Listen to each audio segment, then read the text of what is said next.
जैसे कि घर बनाने से पहले जो लैंड है उसे अच्छे से इंस्पेक्ट कर लेना चाहिए कि वो सही है कि नहीं एक फाउंडेशन घर के लिए। उसी तरीके से फाइनेंशियल जर्नी में भी बहुत इंपॉर्टेंट रोल प्ले करता है आपका फाइनेंशियली आप किस स्टेज पे हो या किस लेवल पे अभी हो उससे जान लेना, सो दैट ये आपको एक बेटर ग्राउंड, एक बहुत बेटर अपॉर्चुनिटी प्रोवाइड करता है फाइनेंशियल जर्नी में एक अच्छा डिसीजंस लेने में। इन्वेस्टमेंट बहुत ही इंपॉर्टेंट रोल प्ले करता है फाइनेंशियल जर्नी में। बेसिकली दो मेन फैक्टर्स में ये ज़्यादा इंपॉर्टेंट रोल प्ले करता है। पहला एक इन्फ्लेशन को बीट करने में, और दूसरा ये रफली एक आपका रिटायरमेंट एज को हेल्प करने में बहुत ही हेल्प करता है। एग्जाम्पल के पॉइंट ऑफ व्यू से इस टॉपिक को अच्छे से समझने का कोशिश करते हैं कि फाइनेंशियल जर्नी में इन्वेस्टमेंट जो है वो इतना ज़्यादा इफेक्टिव डिसीजन क्यों रोल प्ले करता है। बेसिकली हम लोग के लाइफ में क्या होता है, कॉमन गोल होता है, एक सर्टेन थ्रेशोल्ड पॉइंट तक हम लोग का पहुंचना इंपॉर्टेंट रोल प्ले करता है। एग्जाम्पल के लिए 3 फ्रेंड लेते हैं जो डिफरेंट डिफरेंट एज ग्रुप के हैं, और तीनों जो है वो अपने 50s में रिटायरमेंट के लिए विथ अ गुड अमाउंट में वो रिटायरमेंट करना चाहते हैं, जो कि सपोज एग्जांपल के लिए हम लोग लेते हैं $1 million, because we are thinking big. So इसलिए हम लोग पॉइंट लेते हैं $1 million के साथ रिटायरमेंट के लिए। तो 3 एज ग्रुप जो है, जो फर्स्ट वन जो अर्ली 20s में या 20s में हो, सेकेंड वन जो अपने 30s में हो, और थर्ड वन जो अपने 40s में हो। तो बेसिकली क्या होता है, जो अपने अर्ली 30s में या 20s में है, अर्ली 20s में क्या होता है, लोगों का इनकम जो है वो कम होता है, लेकिन उसके पास एक लॉन्ग रनवे होता है अपने इन्वेस्टमेंट जर्नी को कंटिन्यू करने के लिए। वहीं दूसरा कोई को हम लोग समझते हैं ऐसे कि सेकेंड वाला थोड़ा चिल करते हुए अपने लाइफ को एंजॉय करते हुए उस वो अपने इन्वेस्टमेंट डिसीजंस को लेना स्टार्ट करता है अपने 30s में, सो दैट कि मतलब 10 साल एकदम मौज मस्ती, उसके बाद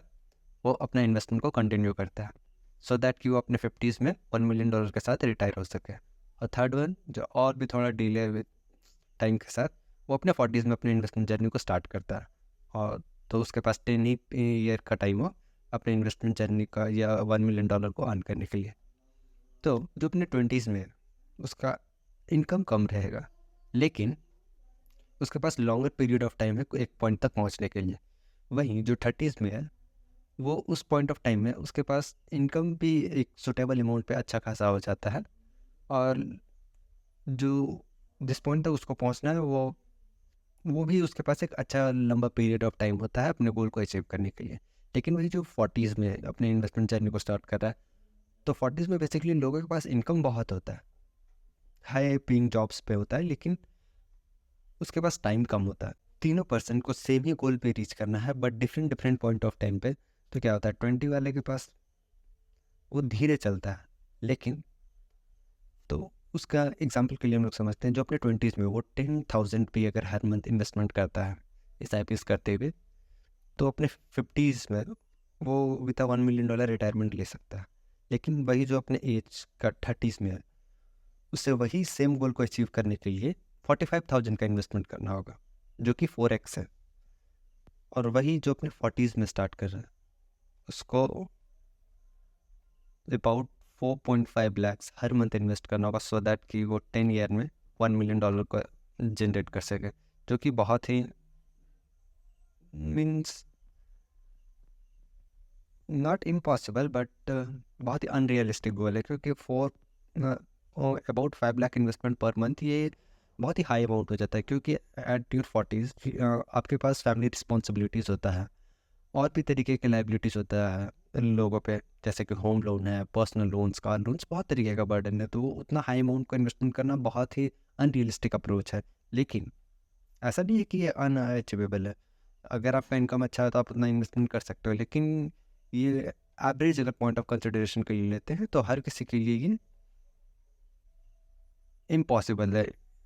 इतना हाई अमाउंट को इन्वेस्टमेंट करना विथ दैट एज, और भी बहुत सारे प्रॉब्लम्स के अनुसार। तो यहाँ इंपॉर्टेंट थिंग ये नहीं है कि आप कितना इन्वेस्टमेंट कर रहे हो। जब आपके पास लॉन्गर रनवे होता है, आपके पास अगर टाइम बहुत ज़्यादा हो, तो आप अपनी जर्नी को स्लो भी स्टार्ट करते हो विथ मिनिमम अमाउंट, तो वो टाइम के साथ ग्रो करके एक आपको अच्छा रेट ऑफ रिटर्न जनरेट करके देता है। लेकिन वही अगर आप शॉर्ट पीरियड ऑफ टाइम में अगर जाना चाहते हो, तो वो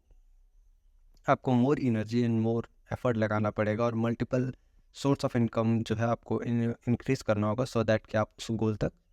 अपने डिज़ायर टाइम में पहुंच सको।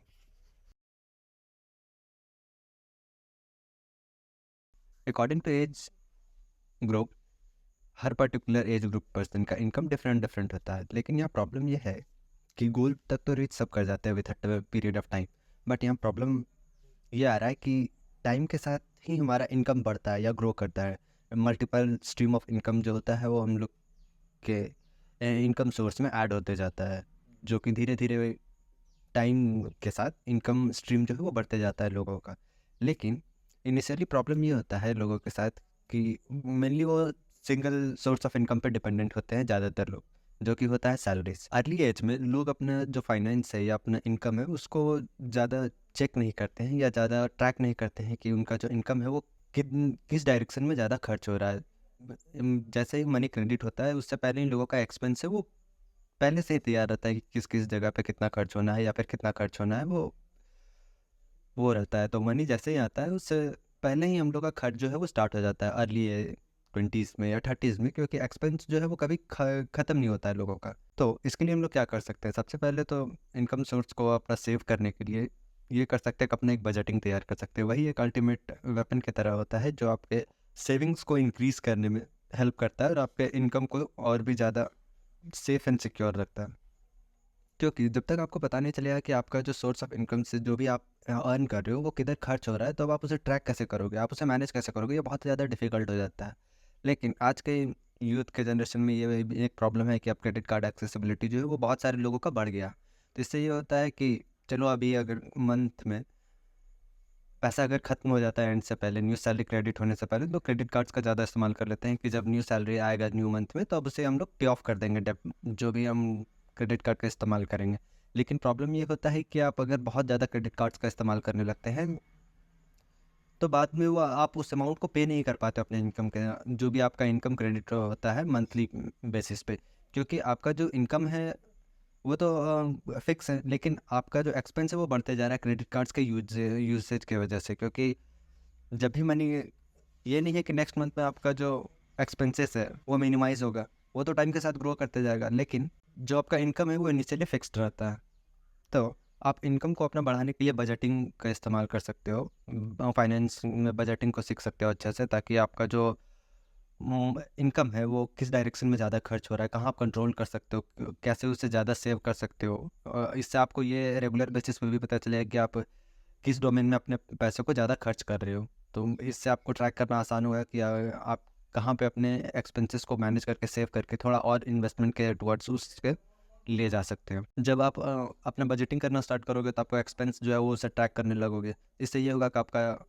एक्सपेंस है वो कंट्रोल होना होगा धीरे धीरे। उसके बाद क्रेडिट कार्ड्स का भी यूज़ करना सेकंड स्टेप में ये कर सकते हैं कि मिनिमाइज़ कर सकते हैं, क्योंकि क्रेडिट कार्ड का बेसिकली फंडा ये है कि आपको कंपनीज जो है वो हमेशा कॉल करके कि सर क्रेडिट ले लीजिए, ये ऑफ़र बहुत सारे मल्टीपल स्कीम्स ऑफर्स जो है वो कस्टमर्स को ऑफ़र करते हैं ताकि कस्टमर एक क्रेडिट कार्ड को यूज़ करना इस्तेमाल करे। तो कंपनीज क्रेडिट कार्ड कंपनीज को फ़ायदा इससे ये है कि लॉन्ग रन में भी आप हमेशा जो है वो फाइनेंशियली स्टेबल नहीं रहोगे, कभी ना कभी तो क्रेडिट कार्ड्स को एक्सेसिबल अमाउंट में यूज़ करोगे। तब यहाँ ये होता है कि जो फ्लो ऑफ आप जो भी क्रेडिट कार्ड इस्तेमाल करके अमाउंट यूज़ किए हो, अगर आप पे नहीं कर पाते हो तो क्रेडिट कार्ड कंपनी आपको सिंपली एक ऑफर करती है कि सर आप मिनिमम अमाउंट को पे कर दो। इससे ये होता है कि आप जैसे ही मिनिमम अमाउंट पे करना चालू करते हो तो क्रेडिट कार्ड पे जो रेट ऑफ इंटरेस्ट होता है वो बहुत हाई होता है, अबाउट 36% टू 40% के रेंज में रेट ऑफ इंटरेस्ट चार्ज होता है, जो कि बहुत हाई रेट ऑफ इंटरेस्ट होता है। वही अगर आप देखते हो कि बैंक आपको कितना ऑफर करती है, तो 6 to 7% फिक्स डिपॉजिट में। वही अगर आपका इन्वेस्टमेंट रहा तो एनुअल रिटर्न भी आपका average compounding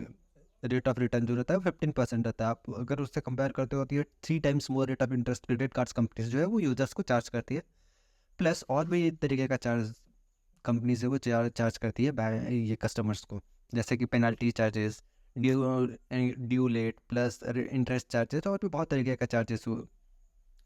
credit card companies charge करती है कस्टमर्स को। और इससे बचने के लिए बहुत सारे लोग ये करते हैं कि दूसरा क्रेडिट कार्ड ले लेते हैं कि उस क्रेडिट कार्ड से इस क्रेडिट कार्ड का जो पेमेंट है वो पे कर देंगे। लेकिन इसमें यह प्रॉब्लम है कि आपके हर transaction one credit card to another credit card में जब आप अमाउंट को ट्रांसफ़र करते हो तो 3 to 5 3 to 2 to 3% चार्ज है वो क्रेडिट कार्ड कंपनीज चार्ज करती है, जो कि वो भी एक बहुत ही बड़ा लाइबिलिटीज़ का तरह है, क्योंकि आपका अगर देखो तो मंथली 3%, तो आप एनुअली इसे देखोगे तो बहुत हाई रेट ऑफ इंटरेस्ट हो जाता है, जो आप हर मंथ अगर ऐसे ही पे करते हो। तो थर्ड स्टेप में ये ले सकते हो कि आपका अगर कोई पर्सनल डेप्ट है या और भी किसी तरीके का लोन वगैरह है, तो उसे आप पहले उसे पे ऑफ करना चाहिए इन्वेस्टमेंट स्टार्ट करने से पहले, क्योंकि अगर फाउंडेशन जितना ज़्यादा स्ट्रांग होगा वो उतना ही ज़्यादा बेटर आउटकम देगा इन अ फ्यूचर। सो दैट जो भी डेप्ट आपका पर्सनल डेप्ट तो कभी भी लेना नहीं चाहिए जनरली, अनटिल अनलेस बहुत ही इंपॉर्टेंट हो, और जितना कम से कम हो सके इनिशियली डेप्ट का इस्तेमाल करना चाहिए, ताकि आपका जो इन्वेस्टमेंट टुवर्ड फाइनेंशियल फ्रीडम का है वो ज़्यादा एक्सेसिबिलिटी हो, ज़्यादा आपको अपॉर्चुनिटी प्रोवाइड करे, सो दैट कि आपका जो अमाउंट आपका लोन्स वगैरह में या ईएमआईज़ वगैरह में जा रहा था, वो इनिशियली अगर आप इन्वेस्टमेंट करते हो तो लॉन्गर पीरियड ऑफ टाइम में वो आपको एक बहुत ही अच्छा रेट ऑफ रिटर्न जनरेट करके देता है, सो दैट कि आप एक फाइनेंशियली स्टेबल हो, कि आप एक इंडिपेंडेंट डिसीजन ले सकते हो। और हाँ, फोर्थ स्टेप में ये कर सकते हो कि फाइनेंशियल जर्नी के टुवर्ड अपना और भी ज़्यादा नॉलेज को गेन करना चाहिए, ताकि टाइम टू टाइम आपका जो इन्वेस्टमेंट जर्नी हो या फिर और भी तरीके का कोई भी फाइनेंशियल रिलेटेड इश्यूज़ वगैरह हो, उसे आप ईज़िली सॉल्व कर सको। इसलिए आपको फाइनेंशियल लिटरेसी को भी आपको टाइम टू टाइम अपग्रेड करते रहना चाहिए, टैक्सेशंस वगैरह को भी समझना चाहिए। आप मल्टीपल इनकम स्ट्रीम को कैसे बिल्ड कर सकते हो, ये सारी चीज़ों को टाइम टू टाइम सीखते रहना चाहिए, ताकि वो आपको फाइनेंशियली आपको एक इंडिपेंडेंट बनाने में हेल्प करता है। If you like the video, hit the like and subscribe button. So इसी तरीके के वीडियो के लिए stay tune with us and hit the subscribe button.